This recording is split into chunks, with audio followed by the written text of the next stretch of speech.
Assalamualaikum warahmatullahi wabarakatuh. Puji syukur kita ucapkan kepada Allah Subhanahu wa taala telah melimpahkan rahmat beserta karunia-Nya kepada kita bersama sehingga kita telah dapat hadir di sekolah yang kita cintai ini. Salam beserta salam tidak lupa pula kita kirimkan buat pucuk pimpinan umat Islam, yakni Nabi besar Muhammad sallallahu alaihi wasallam. Allahumma sholli ala Muhammad wa ala ali yang sama-sama kami hormati Bapak Ibu Majelis Guru, seterusnya yang pada kesempatan hari ini hadir ibu-ibu wali murid kita, alhamdulillah telah memenuhi undangan kami mengucapkan terima kasih. Baiklah ibu-ibu, karena suasana sekarang siang, kami lihat ibu-ibu sangat lemah sekali. Jadi sebelum kita mulai kegiatan kita, nanti kami ucapkan SDM 14. Jadi seperti anak-anak kita di luar biasanya dia akan menjawab hebat. Jadi ketika kami mengucapkan SDM 14, kami mohon ibu-ibu mengucapkan hebat. Jadi memang intinya kita mau anak kita ini menjadi anak yang hebat. Setuju ibu-ibu? Nah ibu-ibu, SDM 14? Kurang semangat. SDM 14? Alhamdulillah, terima kasih. Baiklah Bapak dan ibu-ibu, kami kumpulkan hari ini, yaitu kami akan melakukan aksi nyata terkait dengan tugas kami sebagai guru penggerak yang nanti akan menggerakkan komunitas-komunitas praktisi baik di lingkungan sekolah, bisa juga di lingkungan masyarakat. Jadi tujuannya untuk mencapai pendidikan kita yang sesuai dengan program belajar Pancasila. Nah, ibu-ibu, sekarang materinya yaitu penyerapan budaya positif di sekolah. Ibu-ibu mungkin pernah mendengar dengan budaya, kata-kata budaya positif. Kira-kira apa itu yang dikatakan budaya positif, ibu-ibu? Budaya positif. Kebiasaan baik. Bagus, terima kasih. Yaitu kebiasaan yang baik. Ya, ada lagi? Ada lagi, ibu-ibu, yang dikatakan budaya positif?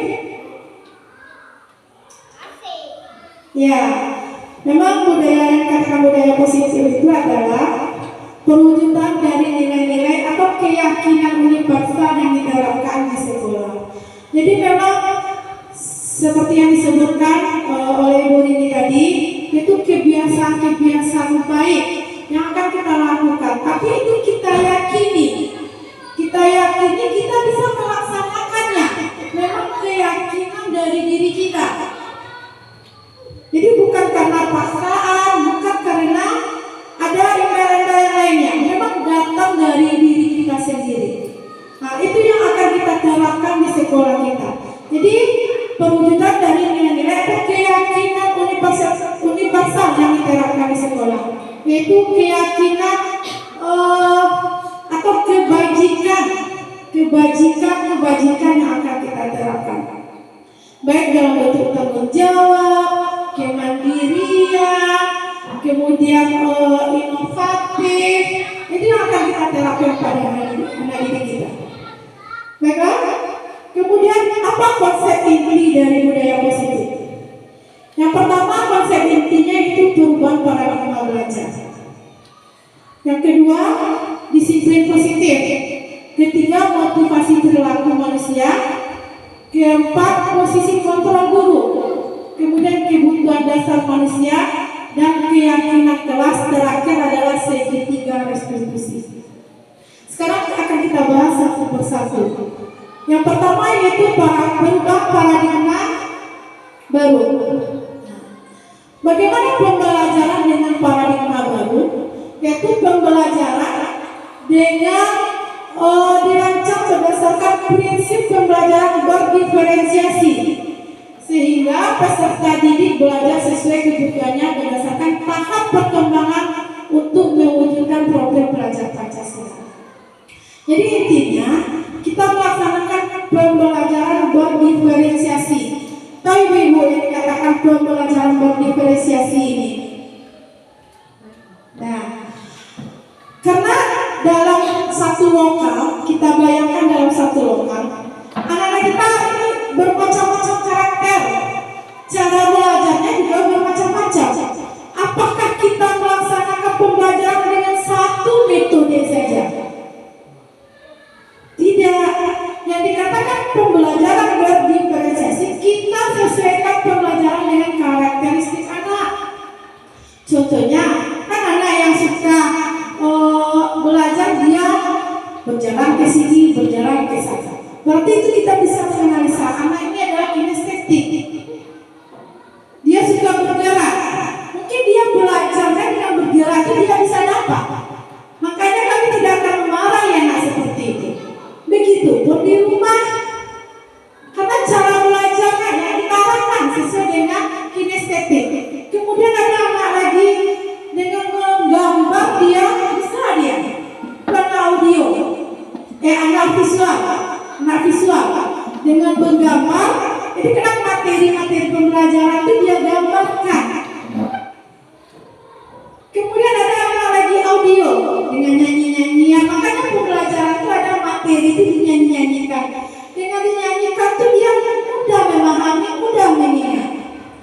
Jadi yang diferensiasi itu, jadi kita pembelajaran sesuai dengan karakteristik.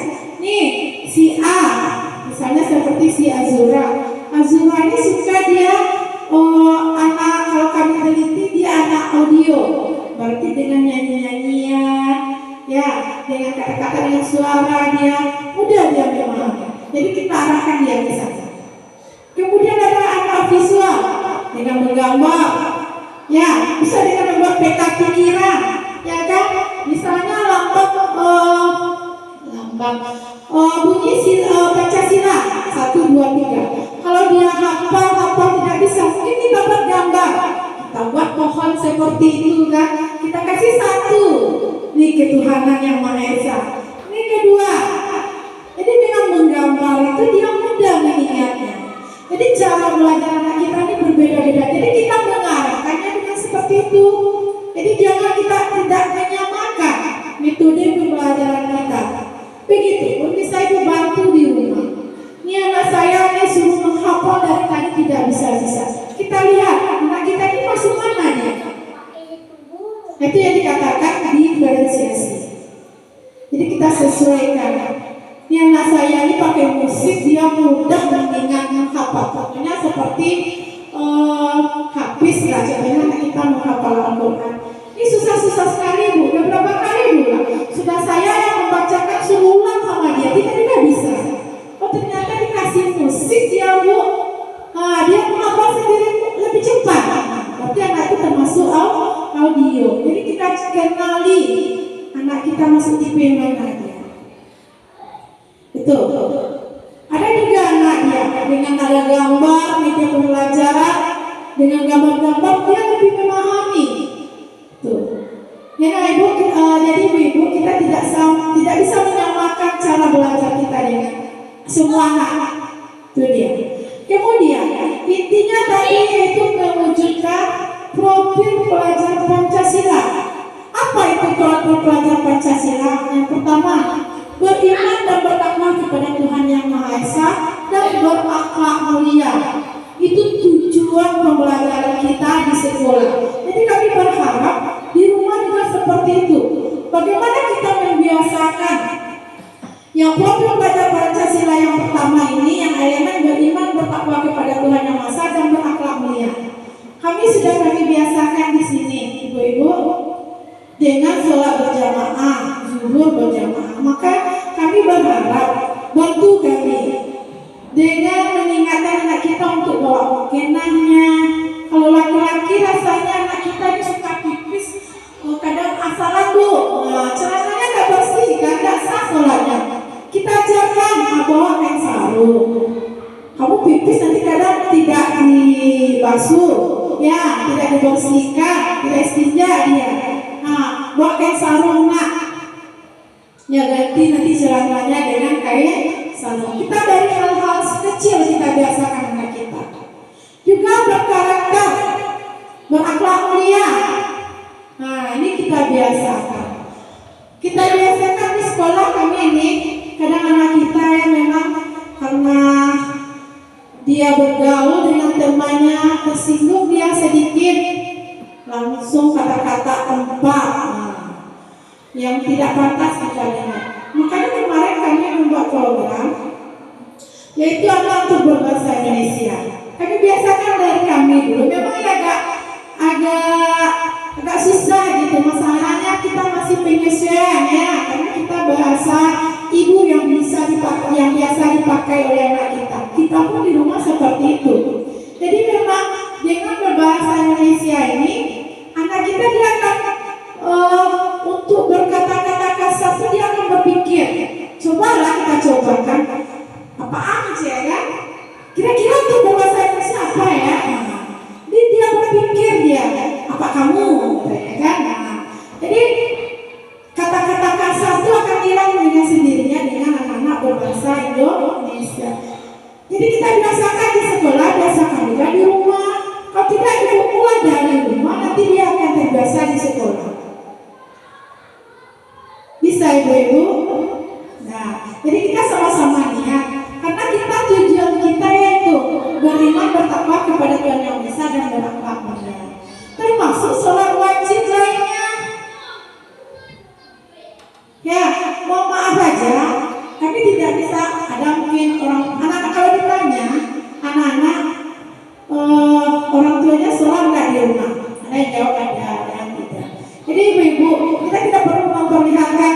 Maksudnya kalau kita tidak sholat, anggap aja coba kita menjadi teladan buat anak kita sendiri.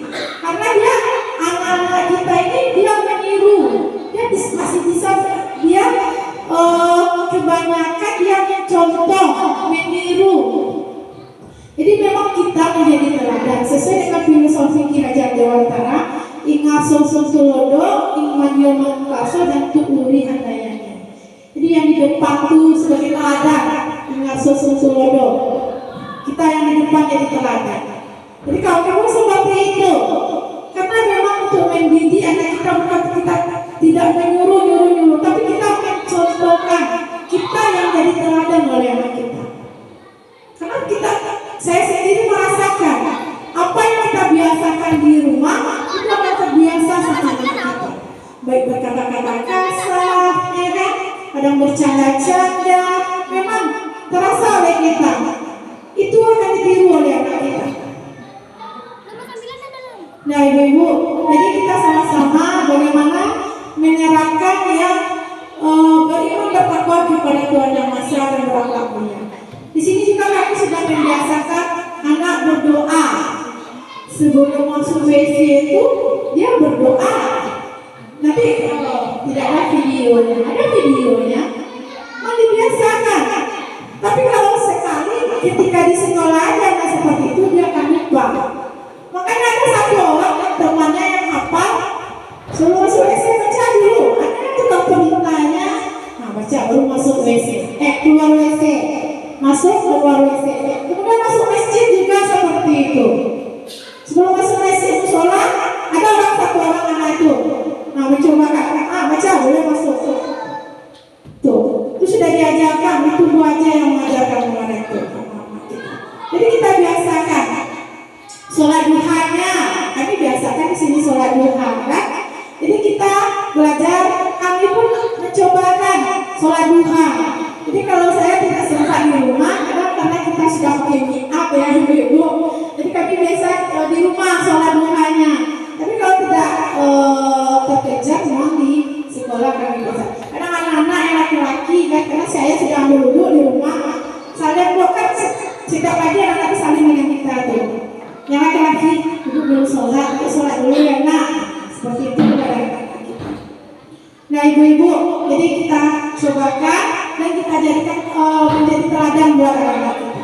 Kemudian yang kedua, berkebinekaan global. Jadi kita kalau di sini kita memang satu suku banyak lah. Saya suku Minangkabau ya kan. Kalau di daerah kota tuh banyak, ada Jawa, ada Sunda, ada Minang. Nah, kita caranya menerapkan yang kedua ini berkebinekaan tunggal. Anak-anak ini bermacam-macam. Ada kadang-kadang ada wajahnya hitam, ada yang putihnya hitam, ya kan? Ada berparas cantik, berparas biasa-biasa saja. Kadang-kadang kita jadi tertawa, membuli temannya. Itu kita biasa kita tanamkan kepada anak kita, jangan membeda-bedakan orang, jangan membuli-buli teman. Itu kita biasa, karena kita sama sekolah di SDN 14 Grafik sama satu jorok, satu negari. Nah, jadi jangan sampai anak kita membedakan. Karena kadang-kadang kita ada saling bermusuh-musuhan. Nah, kita ajak pulang kita seperti itu. Jangan seperti itu. Nah, jadi penerapan budaya positif itu memang kita biasakan dari keseharian kita di sekolah dan di rumah. Kemudian yang kedua, bergotong royong. Nah, ini kita biasakan. Ini sudah hilang, ya, sudah mulai luntur kita lihat. Kadang kami di sini anak tuh bergotong royong membersihkan lingkungan itu sangat sulit sekali memanggilnya. Nah, sudah dibagi, ini jatah kelas itu, kelas ini. Tapi ketika dia kita suruh, kita ajak bergotong royong, kadang dia ogah-ogahan. Bu, itu alasan. Kadang dia selesai Bu, asal bersihkan tapi masih banyak lumpurnya. Jadi kita biasakan. Kami makanya membiasakan di sekolah. Kalau dulu sebelum saya menjadi guru penggerak, karena ada sistem hukuman dengan sistem penghargaan. Kiranya itu tidak boleh kita lakukan, memberi hukuman dan memberi penghargaan kepada anak kita. Karena dia bekerja seolah-olah dia itu yang dia tunggu. Takut hukuman, makanya dia bekerja. Tidak ada motivasi dari dirinya. Jadi kami sekarang dengan ikut guru penggerak, saya dapat ilmu. Jadi kalau ibu contohkan seperti itu, kira-kira kan berapa lama tahannya Bu? Oh ya, ketika kita masih memberi hukuman, dia laksanakan. Ketika tidak dikasih hukuman, dia seperti biasa lagi, tidak dia kerjakan. Berarti dia berefek sementara dia. Nah, kita tujuannya memang tertanam dari diri anak itu dia untuk bisa dia bergotong royong. Ya, ketika diajak bergotong royong dari dirinya, dari hatinya dia bekerja. Jadi dia akan ikhlas melakukannya, akan dia bersihkan. Memang jatahnya ikhlas, maka dia akan bersihkan. Oh, ini masih ada rumput, ini belum selesai, ini belum bersih. Berarti dia akan berusaha untuk menyelesaikan pekerjaannya dengan tanggung jawab. Itu dia. Kemudian yang ketiga, yang keempat, kreatif. Ini anak kita, tanpa kita sadari sebenarnya anak kita ini banyak kreatif. Tapi kita untuk memunculkan ide kreatif dari anak itu yang sangat sulit, yang tidak timbul oleh kita. Sebenarnya anak-anak ini banyak yang kreatif. Kita contohkan saja seperti kelas 6 kemarin, ketika acara perpisahan kemarin, ternyata banyak anak itu kreatif. Yang kelas 6 dia sudah bagi-bagi, kelas 5 kiranya juga dia sudah laksanakan ini, anak kelas 6 sekarang. Bu, saya hari ini Bu, sudah pakai dia melatih teman-temannya. Jadi memang anak kita, kalau kita beri kepercayaan, kita motivasi dia, banyak kreativitas yang akan ditimbulkan oleh anak didik kita. Jadi itu yang akan kami gali di sekolah, yang kami gali, tapi kami juga minta bantuan kepada orang tua di rumah. Jangan sampai kita mematikan kreativitas anak.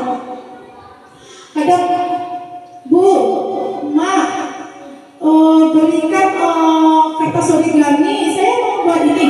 Boleh kalau tema, rumah, jangan sampai seperti itu. Kadang dia banyak yang akan dia buat dengan itu. Beli stick ini Bu, ya kan? Ayah, ya.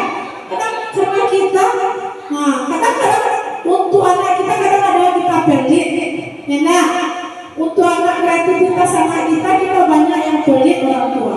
Tapi kalau untuk pribadi kita, beli pulsa, beli listrik, ya kan, beli beda mahal-mahal bisa kita.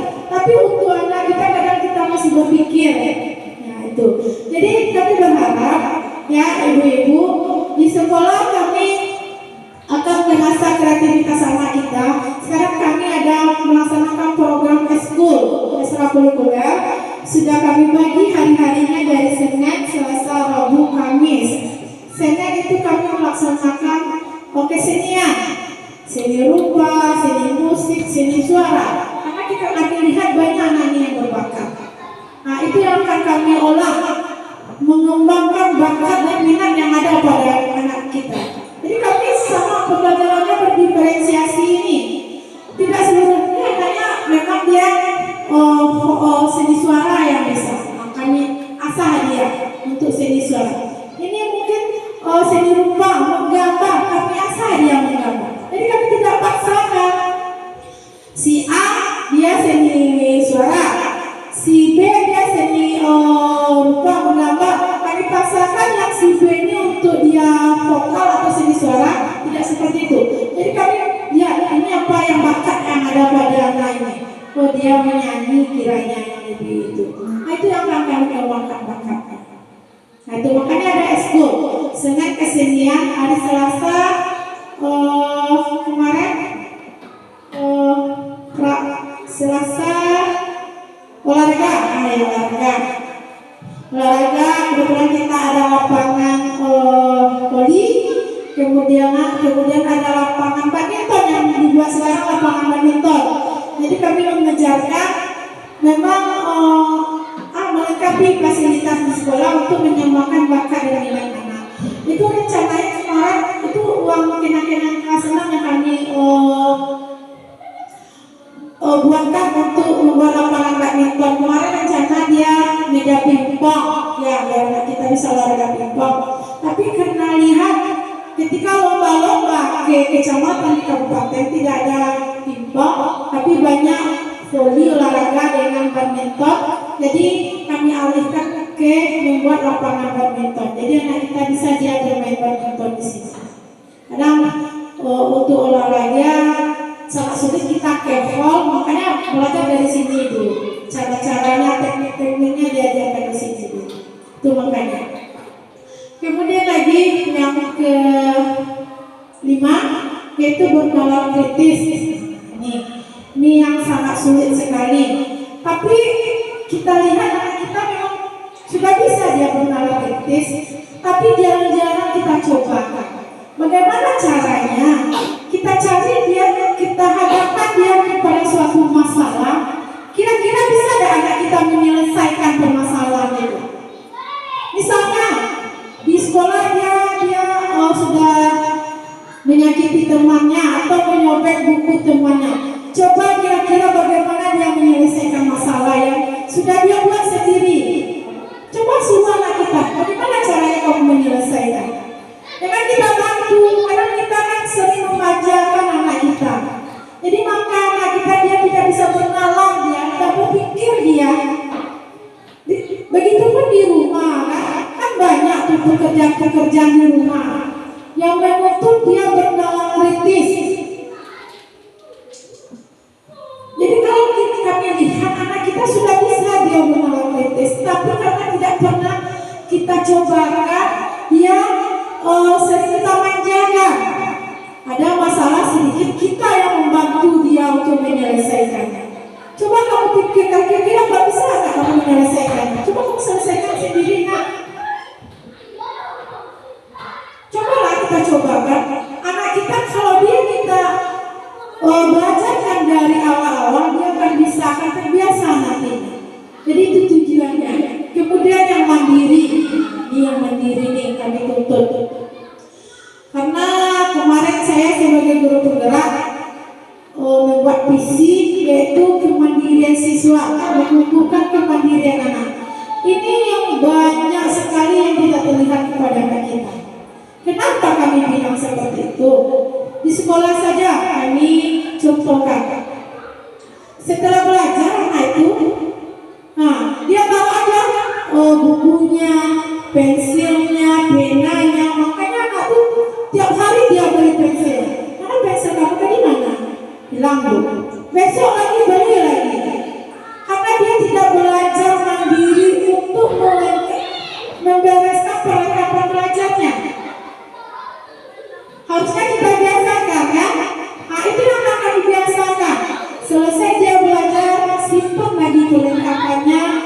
dalam tas.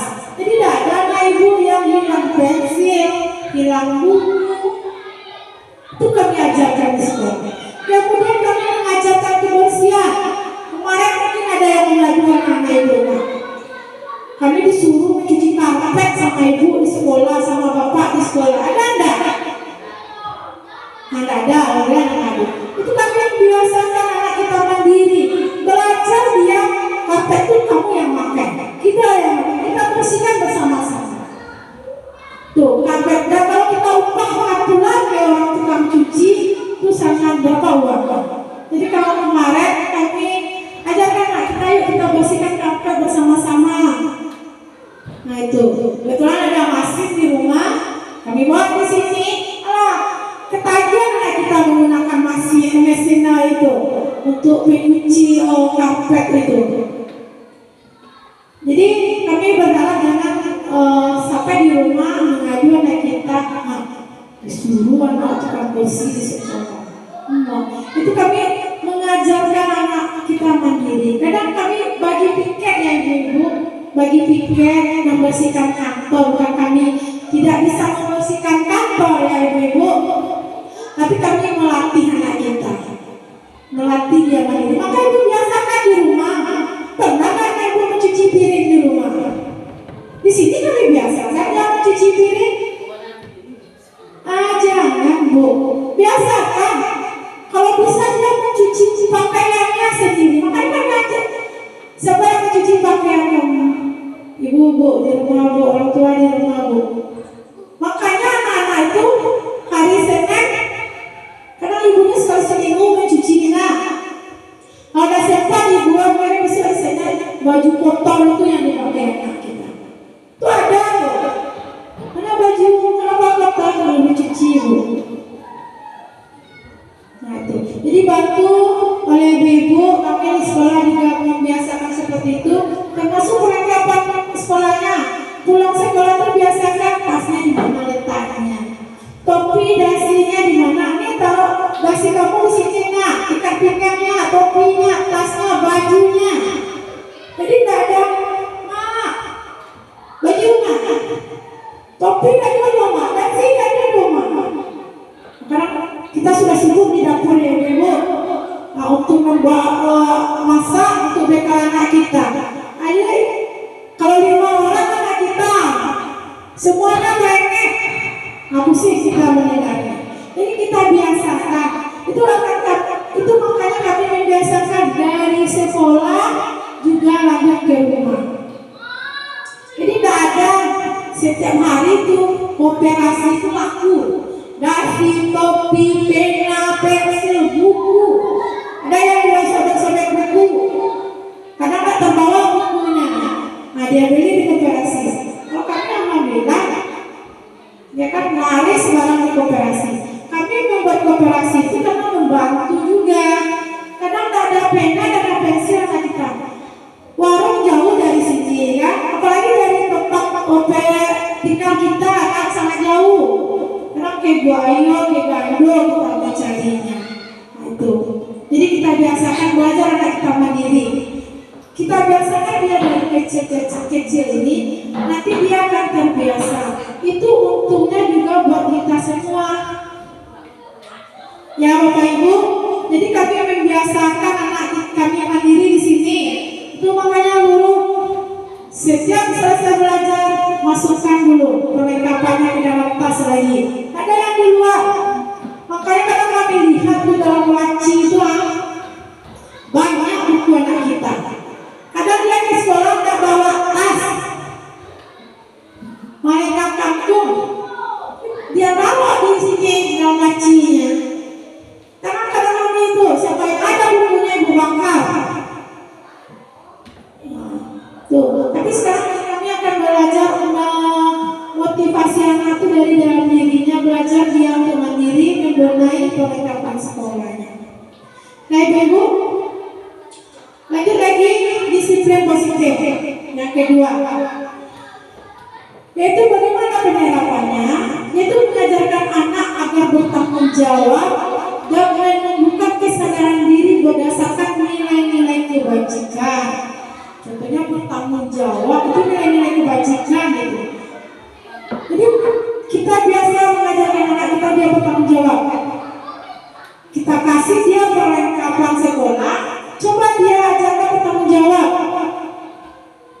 termasuk mencucinya, ya kan, membereskannya, perlengkapan sekolahnya, menjaganya.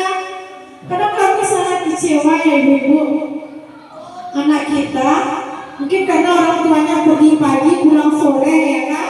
Kadang anak pulang sekolah tidak ada orang tuanya di rumah yang akan mengingatkannya, tukar baju pulang sekolah nak. Ini enggak, sampai sore dia baju seragam sekolah juga dia pakai untuk bermain. Kadang bajunya kalau kami lihat di sekolah kan tidak pantas rasanya dibawa ke sekolah. Kadang kami usir dia pulang, nanti dia tidak kembali lebih pulang lagi. Makanya kami biarkan saja. Tapi kami mengingatkan orang tuanya. Pulang sekolah anak kita tolong ingatkan dia mengganti pakaiannya. Tukar dengan pakaian bermain lagi. Kadang baju olahraga, kalau olahraga kami lihat tulah kena getah banyak tuh. Karena dia bawa bermain, karena baju olahraga ya banyak tuh kami lihat. Dia bawa bermain, karena sampai malam sampai pagi kita nak mandi dari mana? Kita biarkan saja kan. Karena kami ingat mungkin orang tuanya sibuk, pulang kadang udah malam. Ya kan, kadang anaknya sudah pergi ngaji pulang malam tuh. Pulang nanti ke rumah orang tua sudah tidur. Anak terserah anak lagi. Itu. Jadi kami membantu ibu. Jadi kita biasakan kebiasaan-kebiasaan positif di sekolah dan kita lakukan di rumah. Kemudian lagi lebih ke arah disiplin diri yang dapat mengontrol diri dalam melakukan segala tindakan-tindakan.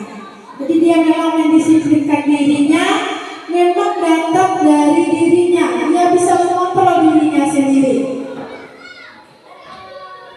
Tuh, itu yang memang sangat sulit. Ini memang sangat sulit. Tapi kalau kita biasakan perlahan-lahan, asal kita komit ya ibu, karena kita tidak komit. Kenapa saya bilang tidak komit? Awal-awal ya kita sering mengingatkan 1, 2, 3. Setelah itu kita bosan lagi, kita lupakan. Memang anak itu sampai dia terbiasa tanpa kita ingatkan terus dia. Itu makanya kita komit sampai sudah menjadi kebiasaan oleh anak kita. Kita tidak perlu payah-payah lagi ibu. Contohnya untuk sholat. Sholat itu dulu yang wajib itu. Kalau memang ya harus nyinyir kita ya ibu, mau nyinyir. Sholat, tapi kalau sudah menjadi kebiasaan membangunkan dia subuh itu, dia akan bangun sendiri akhirnya nanti. Akan bangun sendiri dia, tanpa kita bangunkan. Terasa dia sudah menjadi kebiasaan. Jadi itu memang kita harus komit. Karena kadang kita satu, kami pun seperti ini di rumah. Makanya saya sampaikan kepada teman-teman, harus komit kita mau motivasi anak kita baik untuk sholat duha. Jangan sampai ibu-ibu lupa sudah sholat duha, karena kita lupa. Kan kami sholat duha di sini pas istirahat ambil wudhu anak. Jadi jangan kita sampai lupa. Memang kita lihat pergi berwudhu anak. Sholat dia kita perhatikan. Sudah selesai sholat dia kita biasakan dia makan lagi. Sudah boleh kita istirahat lagi. Memang ya tugas kita sebagai guru memang sangat berat, sebagai orang tua juga sangat berat. Karena kita jangan terjadi penyesalan di kemudian hari. Karena kita melihat di zaman era globalisasi ini, ya yang dikatakan milenial itu, memang banyak pengaruh-pengaruh yang dari luar yang mudah ditangkap oleh anak kita. Tuh. Kemudian lagi dapat membuat murid menyadari berdasarkan motivasi dalam dirinya, bukan karena paksaan, hukuman atau ujian. Itu yang kami hindarkan. Yang kita hindarkan ya Bapak Ibu.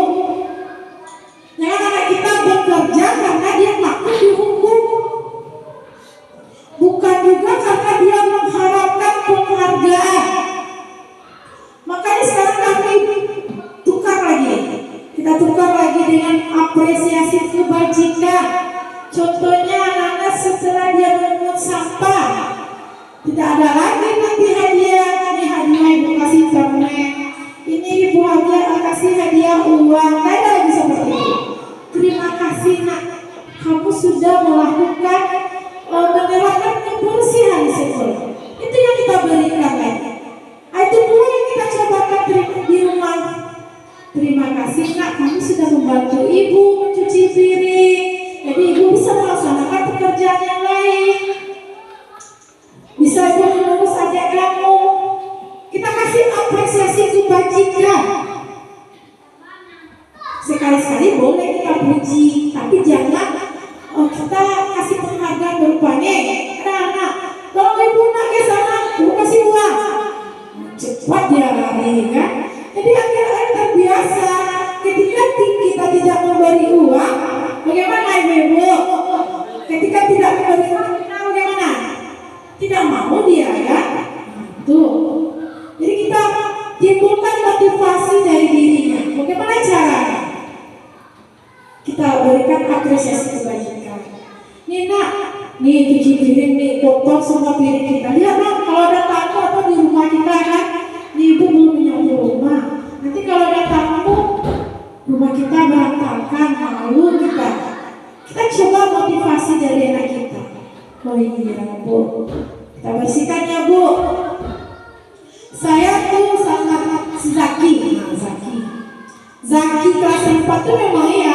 Kami mungkin ada anak Ibu yang sering kena pukul sama Zaki itu memang dia sama tahu lagi karena dia agak lingkungan keluarganya kita udah tahu bagaimana dia. Tapi ketika saya memanggil dia kemarin, dia setelah menyakiti temannya, saya tanya, nanti akan kita pelajari sampai sana. Tahu yang Zaki buat, yang Zaki lakukan, salah nggak yang Zaki kerjakan? Salah Bu. Kira-kira bagaimana Zaki menyelesaikan masalah ini? Dia ngadu ke rumahnya, nangis dia sakit badannya. Saya minta maaf Bu. Timbul dari diri dia sendiri. Saya akan minta maaf Bu. Dia cari anak tadi yang dia sakiti. Dia cari dia minta maaf dia. Bukan kasih dia jual barang sendiri. Jadi anak-anak kita tuh ini karena pengaruh, karena tidak ada didikan ya. Anak-anak kita ini semuanya polos dulu. Kalau disuruh dia bertanggung jawab, dia akan bisa bertanggung jawab. Karena tidak kita biasakan saja seperti itu. Jadi kami berharap semua anak kita perlakuan yang dia lakukan apapun datang dari motivasi dalam dirinya, bukan karena hukuman atau karena penghargaan. Tapi memang yang sangat sulit, makanya kita bisa biasakan dari awal ini dengan cara yang kita komitmen kita. Kalau memang ini kita lakukan terus. Jangan separuh jalan dia sudah berhenti gitu. Dengan seperti itu. Kemudian lagi, nah ini motivasi perilaku manusia.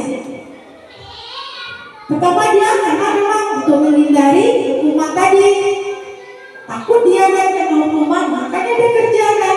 Kemudian dia ingin mendapatkan penghargaan, makanya dia kerjakan.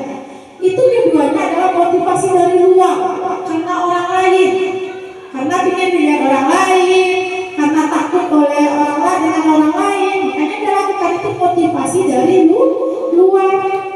Kita maunya yang ini, yang ketiga, menjadi orang yang mereka inginkan dan menghargai diri sendiri dengan nilai-nilai mereka percaya. Saya bisa bertanggung jawab, saya bisa mandiri. Memang motivasi dari diri itu yang akan kita buka dari anak kita itu.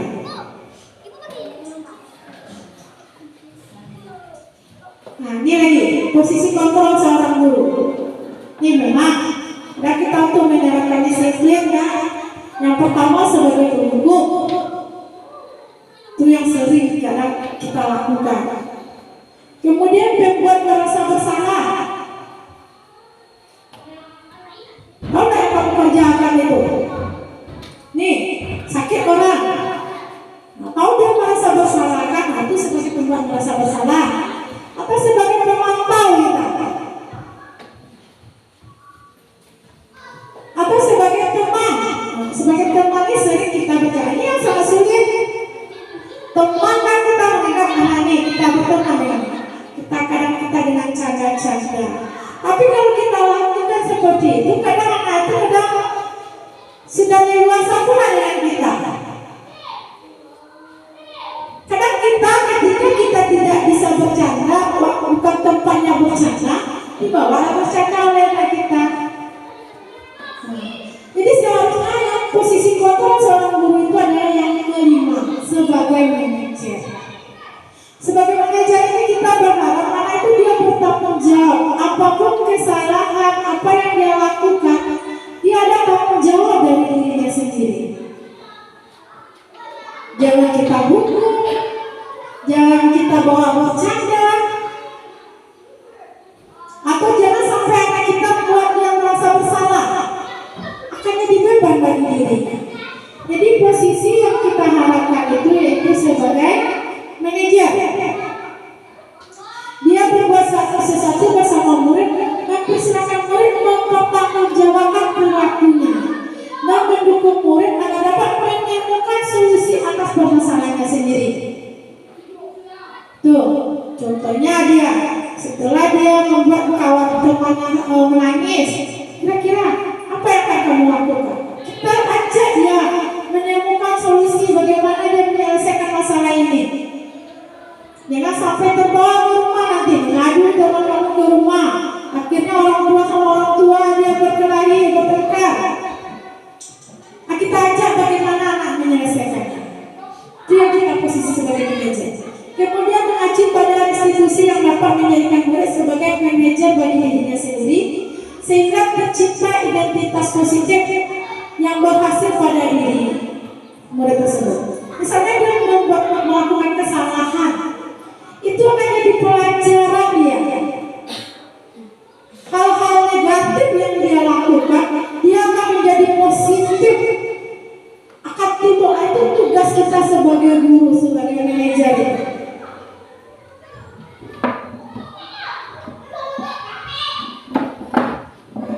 Ada pertanyaan sampai sana dulu Ibu?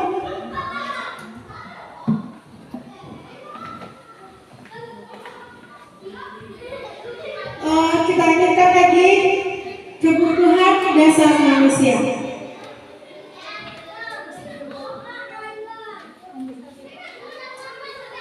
Kebutuhan dasar manusia pertama bangunan hidup. Nah, ini memang kita tidak bisa menghilangkan baik di sekolah maupun di rumah, karena memang prinsip kebutuhan dasar manusia ini bertahan hidup. Karena kita lihat anak kita akan dalam belajar dia makan ya.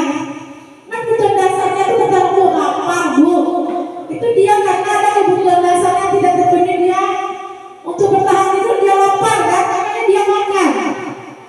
Kemudian lagi penguasaan, nah ini sering anak kita tidak bisa menghilangkan karena dia ingin berkuasa, ya kan? Memang iya, manusia itu memang kebutuhan dasar manusia, tidak bisa kita hilangkan itu. Kemudian kasih sayang, nih yang dapat dari rumah, makanya banyak kasus-kasus kita, anak kita, karena 5 kebutuhan dasar yang tidak dia dapat, dia peroleh. Makanya banyak perangai anak kita, kasus-kasus anak kita itu ini, karena ada 5 kebutuhan dasar yang tidak terpenuhi, kebebasannya, kemudian kesenangannya. Tuh.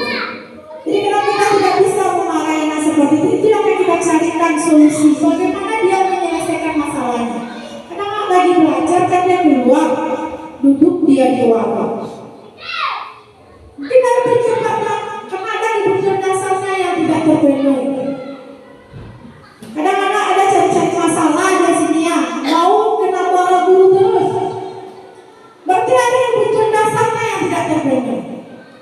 Itu tugas kita guru. Itu yang kita cari, ini apa sebenarnya? Oh ini anak mungkin karena kurang kasih sayang di rumah, makanya dia minta kasih sayang dari kita di sekolah. Atau memang belajar dapat dari rumah, dia ambil makanan temannya karena dia ingin bertahan hidup. Tuh kebutuhan dasarnya. Tuh, jadi memang itu tugas guru sangat berat. Karena kita anak kita ini banyak pengaruh-pengaruh dan banyak kebutuhan-kebutuhan dasar yang tidak terpenuhi. Karena di rumah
buat. Jadi guru berperan dalam mewujudkan terbentuknya keyakinan sekolah terkait dengan adanya kesepakatan antara guru dan murid. Memang kita sepakat seperti yang kita lakukan sekarang. Bagaimana menerapkan disiplin sekolah? Bukan kami guru saja, tapi kami minta bantu kepada orang tua di rumah. Jadi kebiasaan disiplin positif itu menjadi kebiasaan oleh anak kita. Sampai dia nanti tamat dari sini sudah menjadi kebiasaan. Jadi kita tidak susah-susah lagi anak kita untuk mengajar dia disiplin. Kemudian keyakinan sekolah terkadang berupa pernyataan terpaksa yang mudah diingat dan dipahami dan harus diterapkan dalam lingkungan sekolah. Keyakinan ini berbeda dengan peraturan ibu-ibu. Contohnya, dilarang tidak memakai pakaian seragam ke sekolah. Itu contohnya peraturan ya.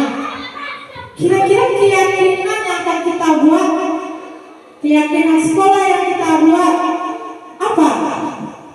Berarti ada kita harus memakai pakaian seragam yang rapi, yang bersih. Itu contoh keyakinan. Jadi tidak ada larang-larangan lagi.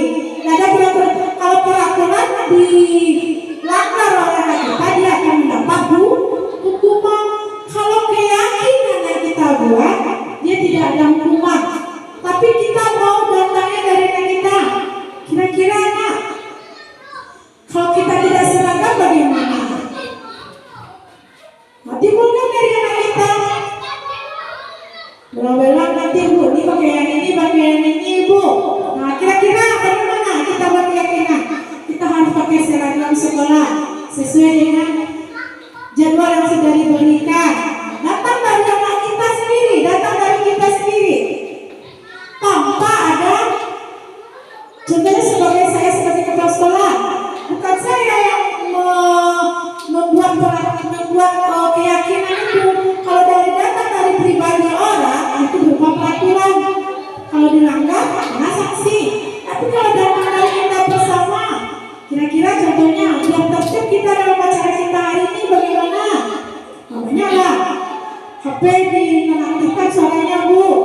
Nah, itu kan datang dari kita bersama. Bisa anak kita, seperti itulah kita buat keyakinan sekolah atau keyakinan kelas.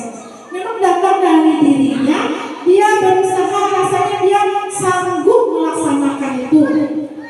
Itu yang keyakinan kelas atau keyakinan sekolah.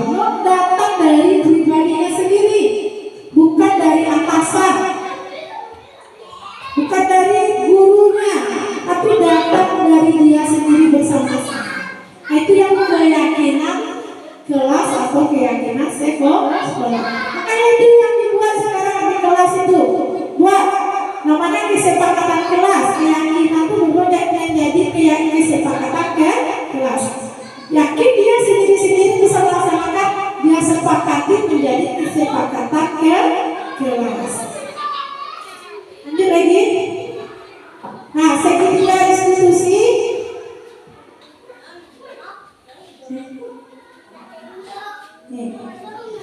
Dalam penyelesaian masalah, guru berperan sebagai pengajar menggunakan segitiga distribusi dalam menyelesaikan masalah melalui 3 tahapan, yaitu menstabilkan identitas. Itu yang pertama, segitiga distribusi itu menstabilkan identitas, kemudian validasi tindakan yang salah dan menanyakan keyakinan. Tujuannya itu menghasilkan murid yang mandiri dan bertanggung jawab. Segitiga distribusi ini contohnya kemarin sudah kami lakukan. Ketika anak kita ada bermasalah, misalnya contohnya ketika dikasih tugas nih, anak kami kan ada gurunya pergi rapat, dikasih tugas digantikan dengan guru kelas yang lain. Guru kelas yang digantikan karena dia ada anak kelas anaknya yang akan ditugas, maka dikasih tugas. Anak-anak kita dia tidak kerjakan tugasnya, itu kami panggil. Jadi segitiga restitusi ini gunanya untuk menjelaskan masalah. Bagaimana cara kami memanggilnya? Pertama kami menstabilkan identitas dulu. Kami bukan dari anak itu, dia menyadari yang dia lakukan salah enggak? Panggil ya, misalnya si Zaki lah ya. Nah, nggak ada orang Zaki di sini ya. Zaki dipanggil dia ya. Kita berdua saja ya. Kita tidak manggil di depan orang temannya, karena itu akan membuat anak malu ya kan. Maka dipanggil. Zaki tahu ibu panggil di sini? Nggak tahu bu kan? Tadi si ada mengadu Zaki berbuat ini. Apakah benar itu nak? Benar bu. Tahu yang Zaki kata yang dikerjakan itu salah? Tahu bu. Jadi kita menstabilkan identitasnya cara ini. Zaki, setiap manusia itu pasti melakukan kesalahan. Nah, itu caranya menstabilkan identitas. Ibu pun juga pernah melakukan kesalahan. Jadi kata-kata kita seperti itu namanya menstabilkan identitas. Dia menyadari kesalahannya, lalu lagi melakukan validasi tindakan yang salah. Tahu yang ia lagi lakukan itu salah? Tahu bu. Apa yang lagi lakukan? Titik bu, tanyakan. Bisa Zaki memperbaikinya? Bisa. Apa solusinya Zaki untuk menyelesaikan masalah yang sudah Zaki buat ini? Dia nggak timbulkan sendiri, akhirnya dia bisa menanyakan keyakinan. Karena dia keyakinan kelas atau sekolah yang sudah dia langgar. Tahu Zaki keyakinan kelas apa yang Zaki langgar? Tahu bu. Apa? Tanggung jawab bu katanya kan? Dia sudah menanyakan keyakinan, dia melanggar keyakinan yang sudah dia buat. Nah tanggung jawab tadi, kira-kira bagaimana solusinya? Saya akan minta maaf kepada guru yang memberi tugas tadi. Kemudian apa lagi solusinya? Zaki akan mengerjakan tugas, nanti Zaki berikan kepada guru-guru. Itu yang kita minta kepada kita. Jadi tak marah-marah. Nah, disuruh ambil tugas yang lain aja. Enggak. Nah, itu yang dilakukan sekarang namanya segitiga restitusi dalam menyelesaikan masalah-masalah anak di sekolah dan di rumah. Itu yang kami lakukan di sekolah. Begitupun bisa dilakukan di rumah. Jadi karena kalau langsung marah kita yang sebagai penghukum tadi, kita dilarang. Anak itu nanti akan melakukan kesalahan, dia akan berbohong. Kamu yang melakukannya? Enggak bu, nanti takut akan dihukum. Itu makanya pakai segitiga restitusi namanya. Tahapannya menstabilkan identitas, validasi tindakan yang salah dan menanyakan keyakinan. Jadi untuk menerapkan disiplin positif di sekolah, itulah langkah-langkah yang kita lakukan. Sehingga memang terwujudnya profil pelajar Pancasila yang beriman dan bertakwa dan berakhlak mulia, berkebinekaan global, gotong royong, mandiri, kreatif, dan bernalar kritis. Mau nggak anak-anak ibu semuanya bisa seperti itu? Mau nggak? Kita, Pak Ibu Guru, mau nggak mengajar anak kita menuju tujuan kita seperti itu? Alhamdulillah. Jadi kita sama-sama, kami di sekolah melakukan itu, dibantu di rumah untuk membiasakannya. Jadi jangan kita capek-capek di sekolah, ketika di rumah dibiarkan saja oleh orang tua. Kalau ada permasalahan yang timbul di sekolah ini, boleh Ibu sampaikan dengan cara yang baik juga. Seperti apa kami tadi mengajarkan anak menyelesaikan masalah, begitu pun kita menyelesaikan masalah. Ya ibu-ibu. Nah, mungkin sampai di sanalah untuk bagaimana kita menerapkan disiplin positif di sekolah. Jadi kita sama-sama bekerja sama ya ibu, bapak ibu guru, juga dengan orang tua, sehingga kita tercapai anak-anak kita yang berakhlak mulia, yang sesuai dengan visi misi kita di sekolah. Mari apa visi misi kita di sekolah? Merita berprestasi, terampil, mandiri, berkarakter, profil pelajar berkarakter intak, yaitu yang berkarakter, iman dan takwa. Jadi Jadi memang tujuan kami anak ini berprestasi, nggak bisa. Anak sini banyak bakatnya. Makanya sekarang kami ada belajar, mungkin ada suruh bawa pen sama anak-anak kan, benang, itu dia belajar menganyam kepada Ulfa yang mengajarkan. Kemudian kami membuat racing. Ada contohnya Bu Ulfa? Contohnya kayak mainan kunci itu bisa dibuat nama di dalamnya. Coba kasih contoh Bu Ulfa. Ya, di kantor. Nah, yang jadi ya. Saya belum terbuka. Ya, Ibu, nanti sekarang ini ada yang kita tanya jawab. Saya akhiri dengan doa. Assalamualaikum warahmatullahi wabarakatuh.